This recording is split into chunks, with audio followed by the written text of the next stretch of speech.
नमस्कार. तर आज आपण बघूया अळूची भाजी कशी करायची मालवणी पद्धतीने. मालवणी पद्धती त्याला अळूचं फतफतं असंही म्हटलं जातं. तर चला तर बघूया. तर त्यासाठी आपल्याला अळूची पानं जी देठासहित बारीक चिरून घ्यायची आहेत.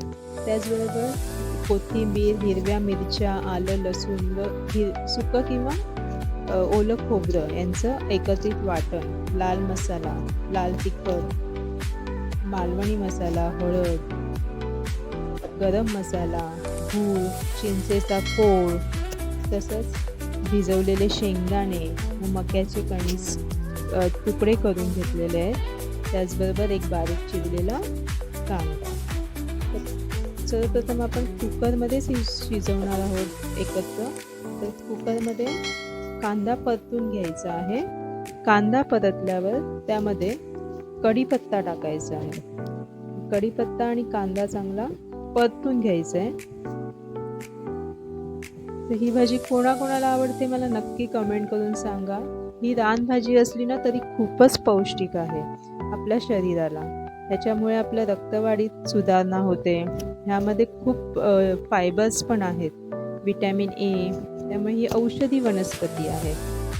चला तर मग कांदा परतून झाल्यानंतर त्यात आपण वाटलेलं वाटण परतून घेऊया.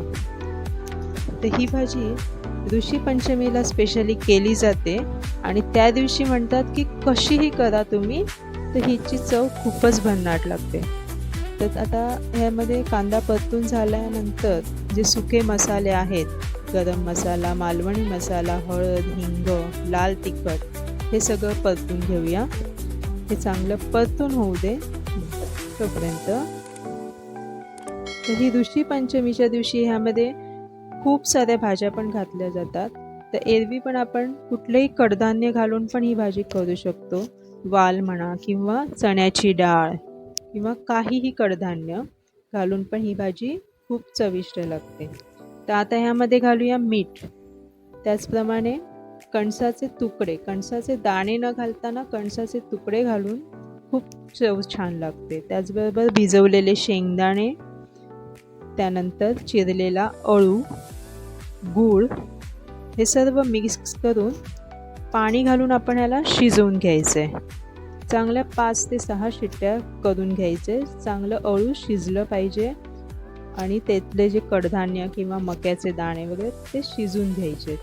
तर त्यासाठी चांगलं असं शिजवून घेऊया आपण त्याला. 2 ते 3 ग्लास तरी पाणी ह्याच्यामध्ये आपण वापरणार आहोत. तर आता ते पाणी घालून आपण कुकर लावून घेऊया. 5 ते 6 शिट्ट्या करून घेऊया.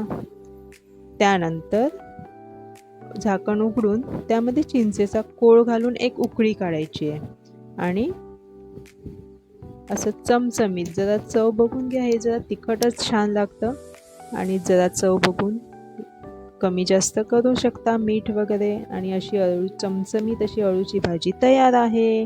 व्हिडिओ आवडल्यास लाईक शेअर नक्की करा. धन्यवाद.